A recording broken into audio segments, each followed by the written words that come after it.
નમસ્તે મિત્રો, હું છું આપની દોસ્ત કાજલ અને મારી ચેનલમાં આપ સૌનું ખૂબ ખૂબ સ્વાગત છે. મિત્રો, આપણે સૌ જાણીએ છીએ એ રીતે ચાતુર્માસ શરૂ થઈ ગયો છે અને ચાતુર્માસ શરૂ થાય એટલે ઘણી બધી આપણી એક્ટિવિટીઝ જે છે ધાર્મિક એ પણ વધી જતી હોય છે. ઘણી બધી વસ્તુ ખાવામાં પણ લિમિટેશન્સ આવી જતી હોય છે. તો આપણે ઓપ્શન્સ ગોતવામાં ઘણી વખત ઘણો ટાઈમ લાગતો હોય છે કે હવે આજે શું બનાવવું. હું આજે એક પ્યોર જૈન રેસીપી બનાવવા જઈ રહી છું. રેસીપીનું નામ છે કાચા કેળાની કટલેટ્સ અને મને થયું કે ચાતુર્માસ પણ શરૂ થઈ ગયું છે તો આ રેસીપી આપ સૌની સાથે શેર કરું. ખૂબ ઇઝીલી જલ્દી બની જતી આ રેસીપી છે, જરા પણ એમાં ટાઈમ કન્ઝ્યુમ થતો નથી. તો વધારે આપનો ટાઈમ ના લેતા ચાલો શરૂ કરીએ આજની રેસીપી. તો અહીંયા આગળ મેં બધા ઇન્ગ્રેડિયન્ટ્સ રેડી કરીને રાખ્યા છે. કાચા કેળા છે એને બોઇલ કરી લીધા છે. સાથે જે આપણે પૌવા બનાવીએ છીએ પૌવાનો પાવડર કરી લીધો છે અને કાચા કેળાને બાઇન્ડિંગ આપવા માટે હું પૌવાનો યુઝ કરવાની છું અને ક્રન્ચી ટેસ્ટ એમાં આવે એના માટે હું આ જે ખારી શીંગ છે એ એના ફોતરા કાઢીને લઈ લીધેલા છે અને બાકી રૂટીનના બધા મસાલા છે. તો સૌથી પહેલાં આપણે આ જે કાચા કેળા છે એની આ જે છાલ છે એ કાઢીને એક સાઈડ મૂકશું. કાચા કેળા આવી રીતે પીસીસ કરીને બાફવાથી ખૂબ જ જલ્દી બફાઈ જતા હોય છે.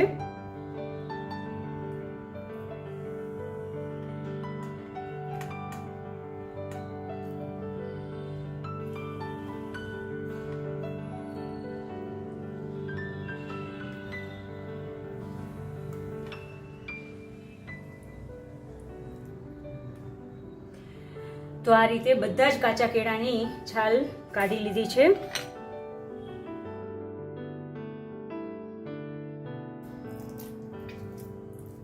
એને થોડા મેશ કરી લેશું.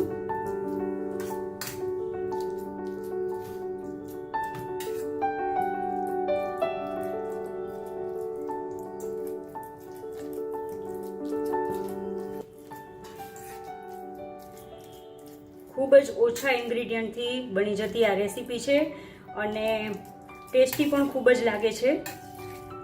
ક્યારેક જ્યારે આપણને ફ્રાઈડ ખાવાની કંઈ ઈચ્છા થાય, કંઈક ચટપટું ખાવાની ઈચ્છા થાય ત્યારે ચોક્કસથી આ રેસીપી બનાવી શકીએ. હવે આની અંદર બાઇન્ડિંગ માટે પૌવાનો પાવડર એડ કરું છું.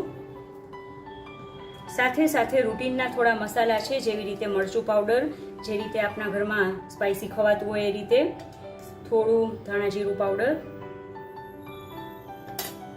થોડો હલ્દી પાવડર, થોડું સોલ્ટ ઉમેરી રહીશું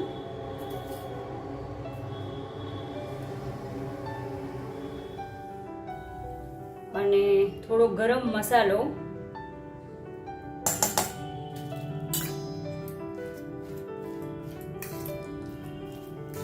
આ બધું બરાબર મિક્સ કરી લઈએ. જો આપણને પાણીનો ભાગ કાચા કેળામાં થોડો વધારે લાગતો હોય, થોડા વધારે બોઇલ થઈ ગયા હોય તો પૌવાનો જે પાવડર બનાવ્યો છે એ અથવા તો કોર્નફ્લોર એડ કરીને આપ થોડું હાર્ડ બનાવી શકો છો મિશ્રણને.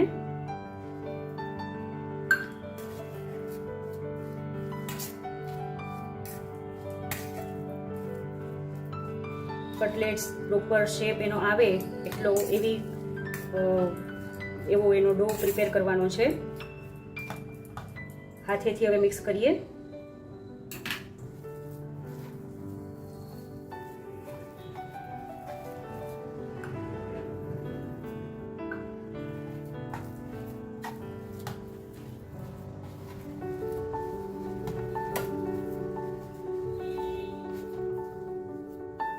હાથેથી બધું પ્રોપર મિક્સ થાય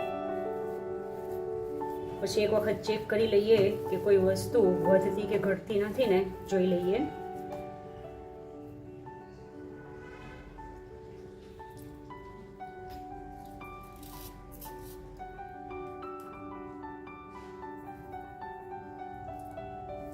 સિંગદાણા પણ એડ કરી દઈએ.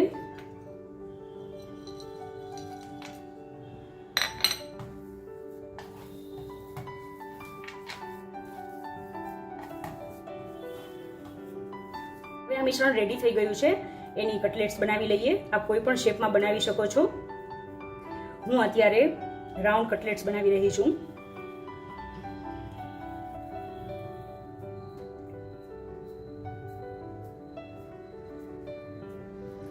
એનું બાઇન્ડિંગ જે છે એ પ્રોપર ક્વોન્ટિટીમાં આપણે લીધેલું હશે તો જ્યારે તેલમાં આપણે એને મૂકશું ત્યારે ખુલવાનો કોઈ પણ ચાન્સ નહીં રહે.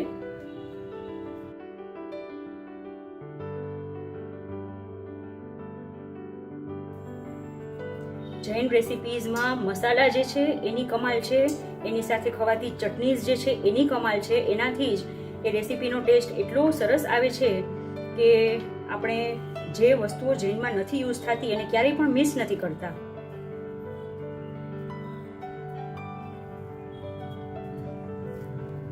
મને આશા છે કે આપ આ રેસિપી ચોક્કસથી ટ્રાય કરશો અને કોમેન્ટ સેક્શનમાં મને ચોક્કસથી જણાવજો કે રેસિપી જે છે એ કેવી બની છે.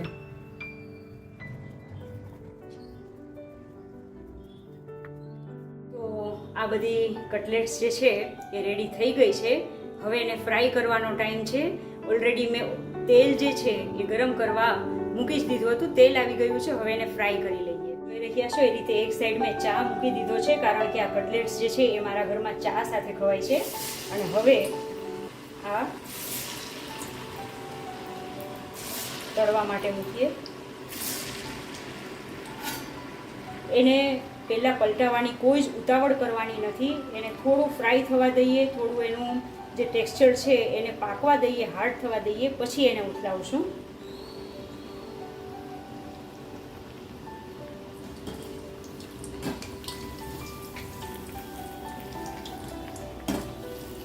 તો આ રીતે આપ જોઈ શકો છો એક પણ કટલેટ જે છે એ ખુલી નથી, પ્રોપર એ ફ્રાય થઈ રહી છે.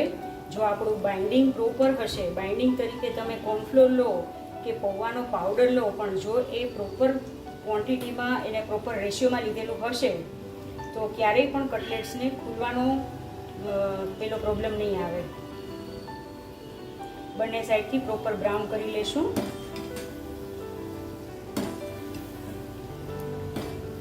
અને મીડિયમ ટુ લો ફ્લેમ પર એને ફ્રાય કરવાની છે જેથી કરીને એ બહારથી સરસ ક્રિસ્પી થઈ જાય.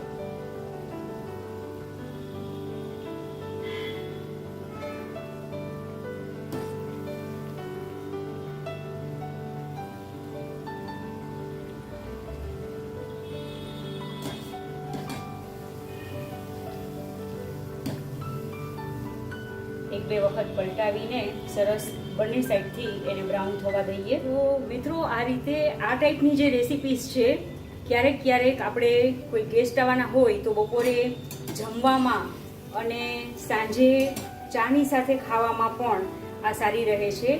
અને સાંજે ડિનરમાં ખાવા માટે પણ આ જે રેસિપી છે એ ખૂબ સારો ઓપ્શન છે. આમાં કોઈ ખાસ આપણે એફોર્ટ્સ કરવા પડતા નથી, બહુ બધી વસ્તુઓ ભેગી કરવી પડતી નથી, અને છતાં પણ એક સરસ મજાની ટેસ્ટી રેસિપી જે છે એ આપણને આરામથી ઇઝીલી મળી રહે છે. કોઈ પણ જાતના વધારે ટાઈમ આપ્યા વગર, વધારે એફોર્ટ્સ કર્યા વગર, વધારે વસ્તુઓ ભેગી કર્યા વગર ફટાફટ ક્વિકલી બની જતી રેસિપી આજે કોણ એમાં ના પાડે, અને જ્યારે ટેસ્ટમાં પણ એટલી સરસ હોય ત્યારે. હવે આ જ રીતે મારો એક બેચ તળાઈ ગયો છે કટલેટ્સનો, અને બીજો બેચ હું તળી રહી છું.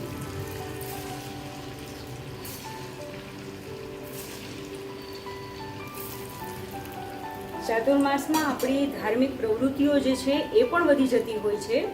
તો આ બધી પ્રવૃત્તિઓ સાથે જો માત્ર કેળા બાફીને ગયા હોઈએ અને ચટણીની એની સાથે જે આપણે ખાટી મીઠી ચટણી ખાતા હોઈએ છીએ, ગોળ આંબલીની કે આંબોળિયા અને ગોળની ચટણી, એની થોડી પ્રિપરેશન કરીને ગયા હોઈએ તો ખૂબ જ જલ્દી ઓછા સમયમાં આ રેસિપી બની જાય છે. તો આ રીતે ખૂબ કન્વિનિયન્ટ રહે છે. ક્યારેક ક્યારેક એવો સમય આવતો હોય છે કે ટાઈમ ખૂબ જ ઘટતો હોય છે, કોઈ ઓપ્શન મળતા નથી, અને બહુ બધી વસ્તુઓ ભેગી કરવા જવાનો પણ આપણી પાસે ટાઈમ નથી હોતો. તો આવા સમયે આવી રેસિપી જે છે એ ખરેખર આપણી જાણે મદદે આવતી હોય એવું લાગે. બીજો બેચ તળાઈ રહ્યો છે. આને તમે શેલો ફ્રાય પણ કરી શકો છો, પણ ક્યારેક ક્યારેક ડીપ ફ્રાય ખાવું એ એટલું બધું નુકસાનકારક નથી, અને ટેસ્ટમાં ખરેખર બહુ સારું લાગતું હોય છે જો આપણે આ કટલેટ્સને ડીપ ફ્રાય કરીએ તો ક્યારેક તો આપણે ખાઈ શકીએ. અને આપ જોઈ શકો છો એ રીતે મારો જે ચા છે એ પણ હવે રેડી થવા પર છે.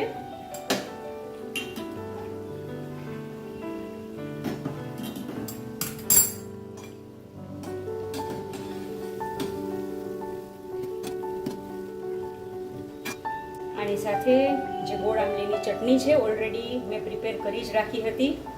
તો આ રીતે સરસ મજાની ખાટી મીઠી ચટણી હોય કટલેટ્સની સાથે અને ચા હોય, પછી તો બીજું શું જોઈએ.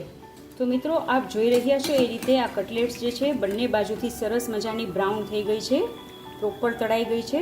હવે આનું જે તેલ છે એ નિતારીને એને કાઢી લઈએ.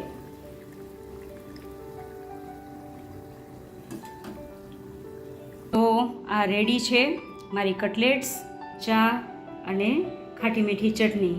આ કોમ્બિનેશન જે છે એ જ્યારે મળી જાય તો આહાહા મજા પડી જાય. ગરમા ગરમ કટલેટ્સ છે,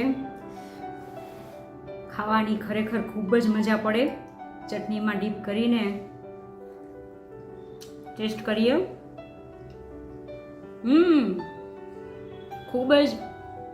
ખૂબ જ ટેસ્ટી બની છે. ગરમ મસાલાનો સરસ ટેસ્ટ આવે છે, સાથે સાથે આપણે ક્રન્ચીનેસ માટે જે ખારી શેંગ નાખી છે એનો ટેસ્ટ પણ ખૂબ જ કોમ્પ્લિમેન્ટ કરે છે. મને આશા છે કે આપ ચોક્કસથી આ રેસીપી ટ્રાય કરશો. ઘણી વખત આપ બનાવતા જ હશો, પણ જો ના બનાવતા હો તો એક વખત કાચા કેળાની આ કટલેટ્સ બનાવીને ટ્રાય કરજો અને કોમેન્ટ સેક્શનમાં મને અચૂકથી જણાવજો કે રેસીપી કેવી બની છે. તો મળશું નવા વિડીયોમાં, ત્યાં સુધી આવજો.